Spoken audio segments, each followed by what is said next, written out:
இப்போ வீட்டில் என்ன இன்றைக்கி உள்ள கடைசி காலத்தில் இருக்கிற மிக முக்கியமான ஒரு காரியம் என்ன அப்படின்னு கேட்டிங்கன்னு சொன்னால் குற்றம் கண்டுபிடித்தல் அல்லது குறை சொல்லுதல். இது எல்லாத்தினுடைய நோக்கம் என்ன? அன்பு தணிந்து போச்சு.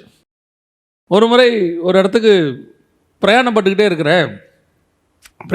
இருக்கும்போது ஒரு 3 மணி நேரம் ஆயிடுச்சு, சாப்பிட ஒன்றுமே கிடைக்கல. ஸ்ரீலங்காவில் ட்ரெயினில் போயிட்டுருக்கிறேன், சாப்பிட ஒன்றும் கிடைக்கல. அந்த ஸ்டேஷன்லலாம் அப்போல்லாம் ஒன்றுமே இருக்காது. ஒரே ஒரு ஸ்டேஷனில் வேர்க்கடலை விற்றுச்சு. 2 பாக்கெட் வேர்க்கடலை வாங்கினேன். வாங்கிட்டு முதலாவது பாக்கெட்டை பிரித்தேன். அப்படியே டக்குன்னு கொஞ்சம் கையை தேய்ச்சேன், அந்த தோலை எடுத்துகிட்டு அப்படியே வாயில் போட்டேன். ஒரு பாக்கெட் முழுக்க சாப்பிட்டு முடிச்சிட்டேன். இப்போ கொஞ்சம் பசி அடங்கிருச்சு. 2வது பாக்கெட்டை பிரித்தேன், எல்லாம் எடுத்துகிட்டு இப்படி கையில் வச்சுக்கிட்டு பார்த்தா நிறையா சொத்த வேர்க்கடலை இருந்துச்சு அடுத்த பாக்கெட்டில். இப்போ என்ன பண்ணால் அந்த சொத்த வேர்க்கடலை எடுக்க ஆரம்பித்தேன்.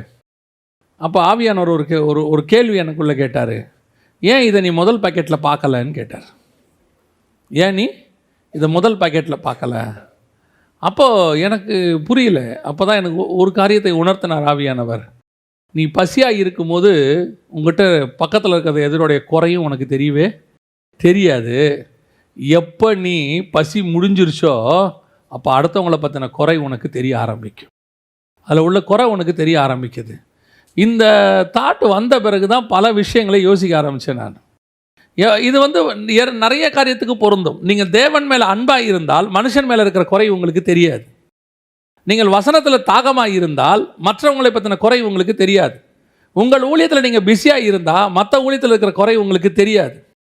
உங்களுடைய தேவனோடு கூட சஞ்சரிக்கிறது நீங்கள் இருந்தீங்கனால் மற்றவர்கள் தேவனை விட்டு எவ்வளோ தூரம் போனாங்கன்ற அவசியம் உங்களுக்கு கிடையாது. நீங்கள் எவ்வளோ தேவனோடு கூட இருக்கிறீங்களோ அவ்வளோக்கு அவ்வளோ உலகத்தை பற்றின கவலை உங்களுக்கு இருக்காது. இது இப்போயே நீங்கள் இப்படி எடுத்துக்கோங்க.